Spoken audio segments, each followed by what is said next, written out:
புதுச்சேரியில் எப்போதுமே அவர் எங்கே வெளில போனாலும் சிஐடி போலீஸ் அவரை ஃபாலோ பண்ணுவாங்க. இப்போ யாரோ ஒருத்தர் முன்பின் தெரியாத ஒருத்தர் சமூக வலைத்தளத்தில் நமக்கு வந்து மெசேஜ் போட்டு தொல்லை பண்ணாலே நமக்கு கோவம் வருது இல்லையா? நமக்கு வந்து நிம்மதி போயிடுது. தினம் அவர் எங்கே வெளில போனாலும் ஃபாலோ பண்ணுவாங்க. அவரை மட்டும் பண்ணாலாவது பரவாயில்ல. அவர் வந்து ஏன்னா அது வந்து இந்த சுதேசிகள்னு அவங்கள சொல்லுவாங்க.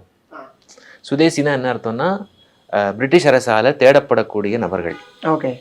இந்த கைது பண்ண வேண்டிய லிஸ்ட்டில் அவர் இருக்கார். Wanted list. ஒரு விதத்தில் அக்யூஸ் லிஸ்ட்னே வச்சுக்கோங்களேன். ஓகே. அவங்களுக்கு பேர் சுதேசிகள். பாரதியார், வ.வே.சு.ஐயர், அரவிந்தர், மண்டையம் ஸ்ரீனிவாசாச்சாரி இவங்கெல்லாம் அந்த பட்டியலில் இருக்காங்க.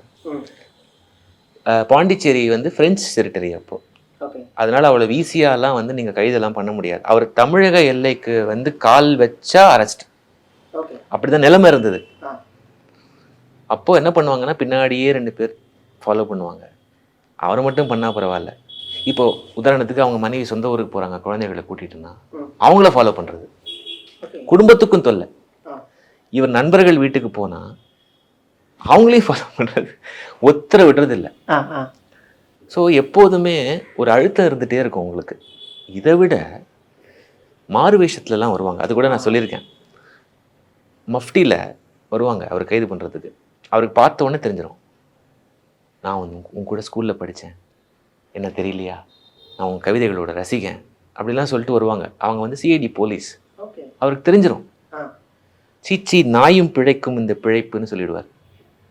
இந்த மாதிரிலாம் பண்ணாத போ அப்படின்ற